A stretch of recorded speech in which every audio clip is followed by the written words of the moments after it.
मोहब्बत से बोले या रसूल अल्लाह, मैं मुतमईन हूं, शफाअत मेरे रसूल की है। जरा जोर से बोलें। देखिए बोलना चाहिए, समझ रहे हैं।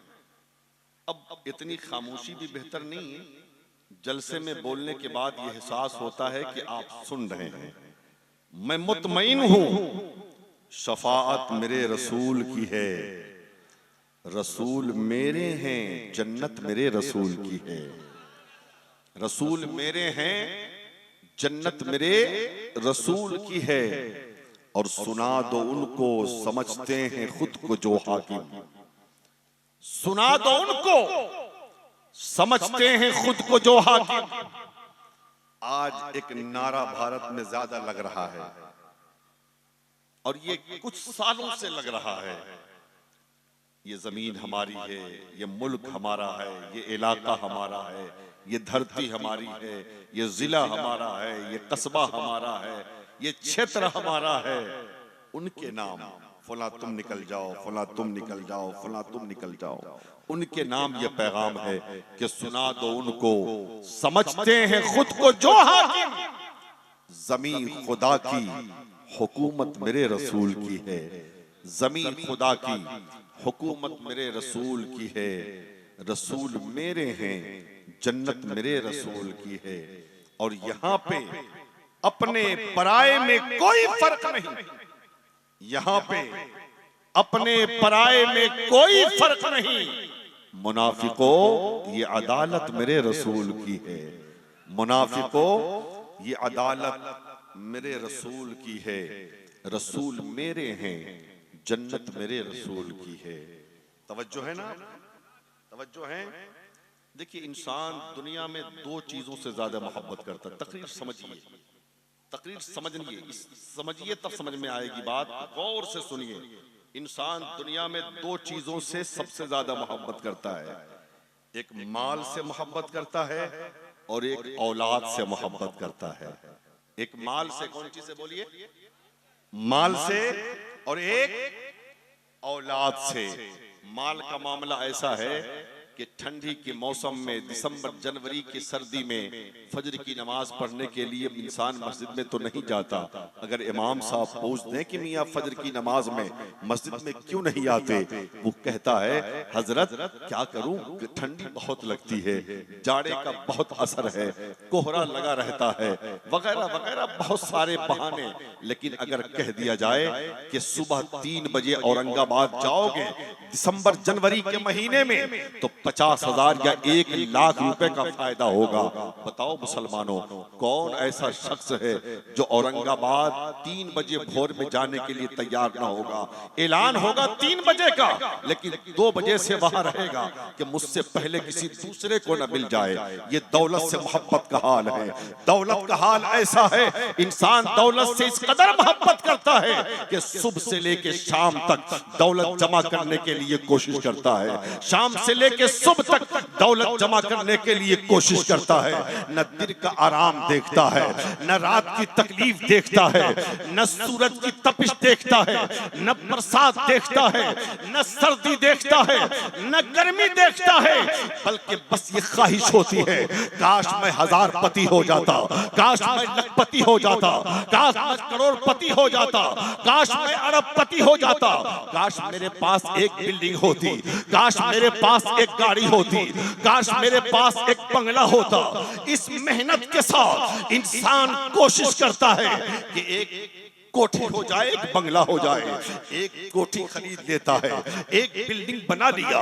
एक बिल्डिंग बनाने के बाद दूसरे बिल्डिंग बनाने की आरज़ू रहती है, दूसरी बना लिया, तीसरे की तमन्ना रहती है, तीसरी बना लिया, चौथे की तमन्ना रहती है, चौथी बना लिया, पांचवे की तमन्ना रहती है। 5 बिल्डिंगों का मालिक हो गया। अब गाड़ी का नंबर आता है, एक गाड़ी खरीद लिया, दूसरे गाड़ी खरीदने की ख्वाहिश है, दूसरी खरीद खरीद लिया, तीसरे की आरजू है, तीसरी खरीद लिया, चौथे की आरजू है, चौथी खरीद लिया, पांचवें की आरजू है, 5 गाड़ियों का मालिक हो गया। अब प्लॉट खरीदने लगा, एक कट्ठा जमीन खरीदा, दूसरे कट्ठे के लिए कोशिश कर रहा है, दूसरा कट्ठा खरीद लिया, तीसरे कट्ठे की जस्तजू है, तीसरा खरीद लिया, चौथे कट्ठे के लिए कोशिश में लगा है, चौथा खरीद लिया, पांचवें की कोशिश में है। जब उसके बाद 5 बिल्डिंगों का मालिक हो गया, 5 गाड़ियों का मालिक हो गया, 5 कट्ठे जमीन का मालिक हो गया, अब वो इंसान अपने आप को अमीर कहने लगा। अब वो कहता है ये जमीन हमारी है, ये बिल्डिंग हमारी है, ये गाड़ियां हमारी है। अब औलाद का मामला है, औलाद कैसी भी हो, अगर बेटा लंगड़ा हो वो भी माँ बाप की आंखों का तारा होता है, अगर बेटा लूला हो वो भी माँ बाप का राज दुलारा होता है, अगर औलाद लूली लंगड़ी भी हो फिर भी माँ बाप के लिए वो सहारा का काम करती है औलादें। इंसान कहता है ये बेटा हमारा है, ये बेटी हमारी है। लेकिन मुसलमानों ये बताओ, जरा हम कुरान से पूछते हैं, ऐ कुरान तू बताओ, जिस माल को हमने अपना माल कहा, जिस बिल्डिंग को हमने अपनी बिल्डिंग कहा, जिस गाड़ी को हमने अपनी गाड़ी कहा, जिस जमीन को हमने अपनी जमीन कहा, जिस बेटे को अपना बेटा कहा, जिस बेटी को हमने अपनी बेटी कहा, जिस औलाद को हमने अपनी औलाद कहा, उस माल का मामला क्या है, उस औलाद का मामला क्या है? तो कुरान कहता है अरे जिस माल को तुमने अपना माल कहा है और जिस औलाद को तुमने अपनी औलाद कहा है, ये माल भी तुम्हारे लिए इम्तिहान है और ये औलाद भी तुम्हारे लिए इम्तिहान है। हज़रात, कुरान कहता है अल्लाह ने माल दिया है फख्र मत करना, अल्लाह ने औलाद दिया है तकब्बुर मत करना, अल्लाह ने बिल्डिंगों का मालिक बनाया है गुरूर मत करना। ये बिल्डिंगें, ये माल का जो मालिक तुम बने हो ये वक्त मुकर्ररा के लिए बने हो। रब जब चाहेगा ये बिल्डिंगें तुमसे ले लेगा, रब जब चाहेगा ये गाड़ियां तुमसे ले लेगा, रब जब चाहेगा ये सोने चांदी हीरे जवाहर तुमसे ले लेगा, रब जब चाहेगा तुम्हें अमीर से फकीर बना देगा। और ये औलाद जिसको तुम अपनी औलाद कहते हो, ये बेटा जिसको तुम अपना बेटा कहते हो, ये बेटी जिसको तुम अपनी बेटी कहते हो, ये औलादे भी तुमको वक्त मुतय्यना के लिए दी गई है। ये सब रब की अमानत है। जब चाहेगा मौला ये तुमसे तुम्हारा बेटा भी ले लेगा, तुमसे बेटी भी ले लेगा। और सुनो, अगर माल आने के बाद, अमीरी आने के बाद अगर थोड़ा सा तकब्बुर का असर आने लगे, दिल में गुरूर पैदा होने लगे, तो तुर्की का वो ज़लज़ला याद कर लेना जिसने 40 सेकंड में हजारों मंजिल बिल्डिंगों को जमीन दोष कर दिया। जमीन के अंदर वो बिल्डिंगें समा गई, जो घर वाले थे वो बेघर हो गए, जो मकान वाले थे वो बेमकान हो गए, जो अमीर थे वो गरीब हो गए, जो खाने वाले थे वो भूखे रहने लगे। पता ये चला जब अल्लाह का अज़ाब आता है, न बिल्डिंगें काम आती है, न गाड़ियां काम आती है, न ये बैंक बैलेंस काम आते हैं, न हीरे जवाहर काम आते हैं। इसलिए अल्लाह अगर माल दे जब भी तुम सब्र करो, और अगर अल्लाह फकीर बनावे फिर भी सब्र करो। अल्लाह उसके साथ है जो अल्लाह की रज़ा में राजी रहता है। ये माल भी तुम्हारे लिए इम्तिहान है और ये औलाद भी तुम्हारे लिए। अल्लाह कभी माल देकर बंदे का इम्तिहान लेता है, कभी माल लेकर बंदे का इम्तिहान लेता है, कभी औलाद देकर बंदे का इम्तिहान लेता है, कभी औलाद लेकर बंदे का इम्तिहान लेता है। अल्लाह ने अगर तुम्हें माल दिया है तो अल्लाह एक एक पैसे का तुमसे हिसाब लेगा। मैंने माल दिया है, तुमने कहां खर्च किया, मैंने दौलत दी, तुमने कहां खर्च किया, मैंने पैसा दिया, तुमने कहां खर्च किया। अगर आपने उस माल को इस्लाम की तबलीग में खर्च किया है, उस माल को मदरसा की तामीर में खर्च किया है, अगर उस माल को मस्जिद के ताउन में खर्च किया है, उस माल को मदारिस इस्लामिया के बच्चों की मेहमान नवाजी में खर्च किया, उस माल को, उस माल से किसी गरीब को खाना खिलाया, किसी फकीर को कपड़ा पहनाया, किसी नंगे की परेशानी को दूर किया, किसी बेवा के सर पे दुपट्टा डाल दिया, किसी गरीब की बच्ची की शादी में तुमने मदद किया, तो अल्लाह ऐसे माल को तुम्हारे लिए निजात का जरिया बना देगा। और रही बात औलाद की, अल्लाह ने औलाद दिया तो पूछेगा मैंने तुम्हें औलाद दिया, तुमने औलाद के साथ कैसा सलूक किया, तुमने औलाद की क्या तरबियत की, तुमने औलाद को कैसी तालीम दी। अगर तुमने औलाद को कुरान सिखाया, अगर तुमने औलाद को कुरान पढ़ाया, अगर तुमने औलाद को कुरान की तालीम दी, तो ये औलादें तुम्हारे लिए निजात का जरिया बन जाएंगी, दुखूल जन्नत का सबब बन जाएंगी। इसलिए अल्लाह माल देना तो नेक काम में खर्च करो, अल्लाह औलाद दो तो दीन की तालीम दो, इस्लाम का सिपाही बनाओ, ताकि इस माल के जरिए भी तुम जन्नत में दाखिल हो सको, इस औलाद के जरिए भी तुम जन्नत में दाखिल हो सको। हजरात आप सोचेंगे, लेकिन आज जब कहा जाता है मियाँ औलाद को हाफिज कुरान बनाओ, आलिम दीन बनाओ, हमारी कौम कहती है मौलवी बना के क्या होगा, हाफिज कुरान बना के क्या होगा। मौलवी बनेगा तो 5,000 6,000 रुपया कमाएगा, आलिम बनेगा तो 7,000 8,000 रुपया कमाएगा, हाफिज कुरान बनेगा तो मस्जिद में इमामत करेगा या मदरसे में पढ़ाएगा, तो क्या है उसकी तनख्वाह का मामला क्या है, 6,000 7,000 8,000। आज के महंगाई के दौर में 8-10 हजार से होता क्या है। अगर डॉक्टर बनेगा, अगर इंजीनियर बनेगा, अगर प्रोफेसर बनेगा तो लाखों रुपए कमा के ला के देगा, अच्छा मकान होगा, अच्छी दुकान होगी, अच्छी गाड़ी होगी, अच्छा लिबास होगा, अच्छा दस्तरखान होगा, दुनिया की अच्छी जिंदगी होगी, ऐशो इशरत के साथ जिंदगी गुजारेंगे। मौलवी तो फटीचर होता है, आलिम तो फटीचर होता है, चलने के लिए उसके पास गाड़ी नहीं होती, उसके पास पैसे नहीं होते। ये मेरी कौम का मिजाज है। लेकिन मुसलमानों सुन लो, एक आलिम दीन अगर उसके बदन पे फटा पुराना कपड़ा है, उसके पैर में टूटी चप्पल है, उसके बाल बिखरे हुए हैं, उसके चेहरे पे तफक्कुरात के आसार हैं, उसे कमतर मत समझो। इसलिए कि एक आलिम होता है वो कौम का अमीर होता है, कौम का बादशाह होता है, कौम का रहबर होता है, कौम का सरपरस्त होता है। एक आलिम गुदड़ी में लाल रखा करता है, वो 5,000 तो कमाता है लेकिन शाही जिंदगी गुजारता है, वो 8,000 तो कमाता है लेकिन बादशाही जिंदगी गुजारता है। आज लोग कहते हैं मौलवी चंदा लेकर अपना मकान बनाता है, मौलवी चंदा लेकर अपनी दुकान चलाता है। कसम खुदा की स्टेज से मैं कहता हूं, मैंने आज तक किसी आलिम को अपना हाथ इसलिए फैलाते नहीं देखा कि मेरा बेटा भूखा है खाने के लिए पैसे दे दो, मेरी बीवी के पास कपड़े नहीं है कपड़ा खरीदने के लिए पैसे दे दो, मेरी बेटी बीमार है इलाज के लिए पैसे दे दो। हम मौलवी अगर हाथ फैलाता है तो मदरसे की तरक्की के लिए हाथ फैलाता है, मौलवी अगर हाथ फैलाता है तो मस्जिद के तामीर के लिए हाथ फैलाता है, मौलवी अगर हाथ फैलाता है तो मदारिस इस्लामिया के बच्चों की किफायत के लिए हाथ फैलाता है। मौलवी तो इतना खुद कफील होता है, वो भूखे रह जाता है लेकिन वो अपने लिए हाथ नहीं फैलाता। जरा जोर से बोले, बात समझ में आ रही है? बात समझ में आ रही है? कोई गलत तो नहीं बोल रहे हम? हाँ? मैं नहीं कहता कि आप बच्चे को डॉक्टर मत बनाओ, हम नहीं कहते कि बच्चे को इंजीनियर मत बनाओ, हम नहीं कहते कि बच्चे को प्रोफेसर मत बनाओ, हम नहीं कहते कि बच्चे को पायलट मत बनाओ, सब बनाओ, लेकिन सबसे पहले अपने बच्चे को कुरान पढ़ाओ, अपने बच्चे को कुरान पढ़ाओ। इसलिए कि डॉक्टर बनेगा, डॉक्टर की डॉक्टरी दुनिया तक, प्रोफेसर बनेगा, प्रोफेसर की प्रोफेसरी दुनिया तक, समझे ना? ये सारी चीजें दुनिया तक, लेकिन मर जाओगे अगर तूने अपने बच्चे को कुरान पढ़ाया है तो वो कुरान का पढ़ाना काम आएगा।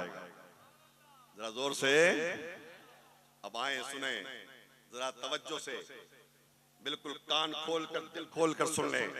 कुरान पढ़ाने का एक बाप को कितना बड़ा फायदा मिलता है। एक अल्लाह का वली एक रास्ते से सफर कर रहा है, चलते चलते बस्ती से गुजरा, बस्ती से गुजरते गुजरते उस बस्ती के कब्रिस्तान के सामने से गुजर हुआ। अल्लाह के वली ने देखा कि कब्रिस्तान है, दरवाजे पे खड़े हो गए, 3 मरतबा सूरह इखलास पढ़ा और कब्र वालों के नाम इसाले सवाब कर दिया। वो अल्लाह का वली तो वहां से चला गया, लेकिन जब 1 हफ्ते के बाद वो अल्लाह का वली फिर उसी रास्ते से पलटता है तो अल्लाह का वली देखता क्या है, कब्र के सारे मुर्दे मिलकर आपस में झगड़ रहे हैं, लड़ रहे हैं, एक दूसरे से कुछ छीन रहे हैं। अल्लाह के वली ने पूछा क्यों लड़ते हो, क्यों झगड़ते हो? कब्र के मुर्दों ने कहा हुजूर हम लड़ नहीं रहे हैं, झगड़ नहीं रहे हैं, छीन नहीं रहे हैं। कहा फिर क्या कर रहे हो? कहा हुजूर हम आपस में बांट रहे हैं। कहा क्या तकसीम कर रहे हो? कहा हुजूर याद है 1 हफ्ता पहले आप इस रास्ते से गुजरे थे, 3 मरतबा सूरह इखलास पढ़ के आपने हमारे रूह को सवाब पहुंचा दिया था। अल्लाह ने इतना सवाब अता फरमाया है कि 1 हफ्ते से हम सवाब बांट रहे हैं, लेकिन सवाब खत्म होने का नाम नहीं ले रहा है। उसी सवाब को हम आपस में तकसीम कर रहे हैं। अल्लाह अल्लाह देखा सारे मुर्दे तो आपस में सवाब बांट रहे हैं, लेकिन एक कब्र वाला है जो आराम से अपनी कब्र में सो रहा है। अल्लाह के वली ने पूछा कि वो क्यों सो रहा है, वो क्यों नहीं आया सवाब लेने? कहा हुजूर 1 दिन भी नहीं आया है। कहा 1 दिन भी नहीं आया? कहा क्या बात है, जरा जाके पूछो तो सही। लोग गए, कहा ये बता तुझे सवाब नहीं चाहिए कि तू 1 दिन भी सवाब के लिए आया नहीं? कहा नहीं मुझे सवाब नहीं चाहिए। कहा क्यों सवाब नहीं चाहिए, वजह तो बता दो। तो उस मुर्दे ने, उस कब्र वाले ने कहा कि सुन लो तुम भी दुनिया में थे, हमें जरूरत नहीं है सवाब की, इसलिए कि मैं मरने से पहले अपनी कब्र की रोशनी का इंतजाम करके आ गया हूँ। जरा जोर से बोले या रसूल अल्लाह, और मोहब्बत से या रसूल अल्लाह, मैं अपनी कब्र के लिए इंतजाम करके आया हूँ मरने से पहले। कहा वो कैसे कर लिया? तो कब्र वालों से उस कब्र वाले ने कहा याद है तुम भी दुनिया में थे, मैं भी दुनिया में था, तुम अपने बच्चे को डॉक्टर बना रहे थे, तुम अपने बच्चे को इंजीनियर बना रहे थे, तुम अपने बच्चे को प्रोफेसर बना रहे थे, तुम अपने बच्चे को इंग्लिश मीडियम स्कूल में पढ़ा रहे थे। जिस वक्त तुम अपने बच्चे को डॉक्टरी इंजीनियरिंग पढ़ा रहे थे, इंग्लिश मीडियम स्कूल में पढ़ा रहे थे, उन्हीं दिनों में मैं अपने बच्चे को मदरसा फैजुल उलूम की चिटाई पर बैठाकर रब का कुरान पढ़ा रहा था, मुस्तफा की हदीस पढ़ा रहा था। तेरा बेटा तो डॉक्टर बन गया, तेरा बेटा तो प्रोफेसर बन गया, तेरा बेटा तो लेक्चरर बन गया, लेकिन सुन मेरा बेटा मेरे मरने से पहले हाफिज कुरान बन गया, हाफिज कुरान बन गया।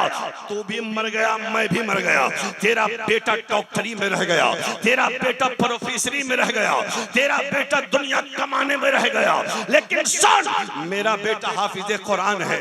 लेकिन हाफिज कुरान बनने के बाद वो किसी मस्जिद में इमामत नहीं करता, किसी मदरसे में पढ़ाता नहीं है, बल्कि शहर में फुला जगह पे मेरे बेटे का होटल है, वो तिजारत करता है, वो बिजनेस करता है। बात आई तिजारत की तो गौर से एक बात सुन ले आप, बात थोड़ी तलख है लेकिन सच्चाई है। आज हमारा कोई आलिम, आज हमारा कोय हाफिज, आज हमारा कोई कारी अगर बिजनेस से जुड़ता है, दुकान कर लिया, तिजारत कर लिया, तो ये कौम ताने देती है अरे मौलवी को क्या हो गया है, इसको मस्जिद में रहना चाहिए, इसको मदरसे में रहना चाहिए, इसको नमाज पढ़ाना चाहिए, दुकानदारी से इसे क्या मतलब है, इसको तिजारत से क्या मतलब है, इसे बिजनेस से क्या मतलब है।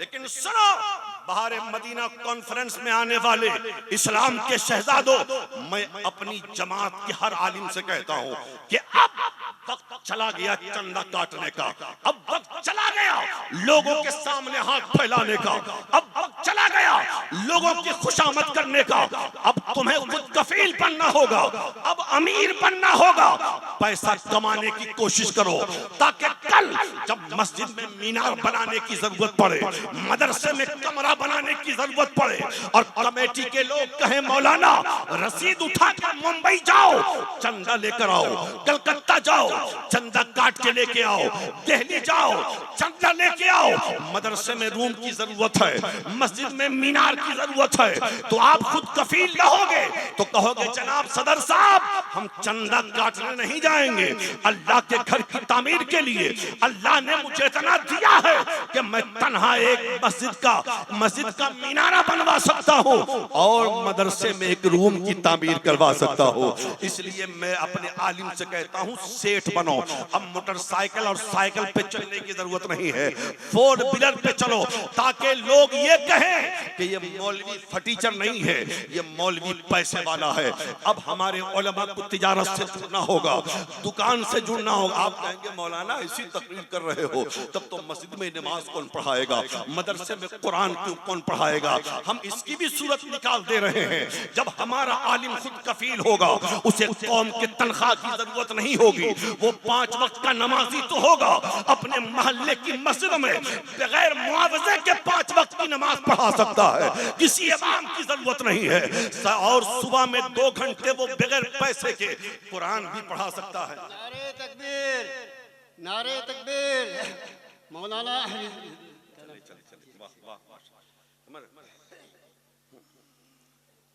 हाँ,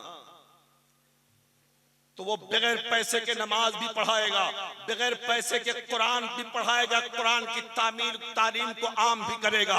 और तिजारत, आज तिजारत तो करते हैं झूठ बोलकर, आज बिजनेस करते हैं झूठ बोलकर, आज दगा देकर, इधर का माल उधर, उधर का माल उधर, इसकी टोपी उसके सर, उसकी टोपी उसके सर। लेकिन एक आलिम दीन तब तिजारत करेगा, एक हाफिज कुरान जब तिजारत करेगा, एक जब कारी कुरान बिजनेस करेगा, तो चूंकि वो नबी का नायब है, वो मुस्तफा का वारिस है, नबी का कानून सामने होगा, नबी की शरीयत सामने होगी, मुस्तफा के कानून के एतबार से जायज तिजारत करेगा।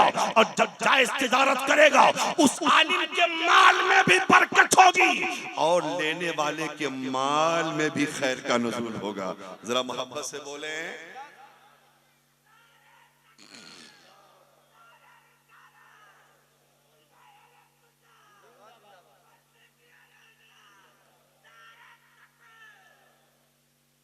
इसलिए मैं अपने उलमा से कहता हूँ आलिम बनो। आप ये सोच मत बनो कि हमें 5,000 रुपए में इमामत करनी है, ये सोच के मत बनो कि हमें 10,000, 5,000, 8,000 रुपए मदरसे में पढ़ाना है, बल्कि ये सोच के बनो कि हम जायज तिजारत करेंगे। मस्जिद में अपने मोहल्ले की मस्जिद है तो बगैर पैसे के हम कौम की खिदमत करेंगे, मोहल्ले के मदरसे में बगैर पैसे के अपने मोहल्ले के बच्चे को कुरान पढ़ाएंगे, अल्लाह उसी में सवाब अता फरमाएगा। हजरात, तो वो कब्र वाला क्या कहता है पता है? जरा घबरा तो नहीं रहे, जरा मोहब्बत से बोले या रसूल अल्लाह, और जोर से बोले या रसूल अल्लाह।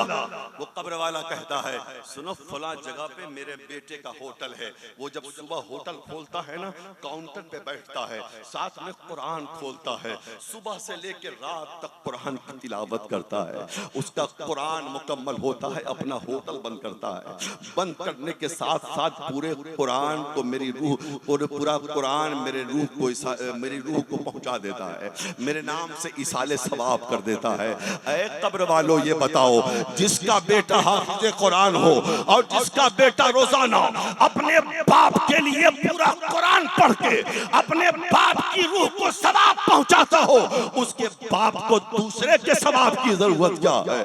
दूसरे के सवाब की जरूरत क्या है? इसलिए मैं आपसे कहना चाहता हूं, अपने बेटे को डॉक्टर बनाओ, अपने बेटे को इंजीनियर बनाओ, अपने बेटे को प्रोफेसर बनाओ, लेकिन सबसे पहले अपने बेटे को कुरान की तालीम दो, ताकि तुम मर जाओ तो कब्र में कुरान का पढ़ाना काम आ जाए। जरा मोहब्बत से बोले। देखिए बहुत लंबी तकरीर मुझे नहीं करनी, मैं अपना वक्त देख रहा हूँ, क्योंकि हजरत का भी खिताब होगा, दस्तारबंदी का भी। सुभान अल्लाह। ये है बड़ों की शफ़क़तें, खुर्द नवाजियां। जरा जोर से बोलें, जरा जोर से बोलें। हाँ।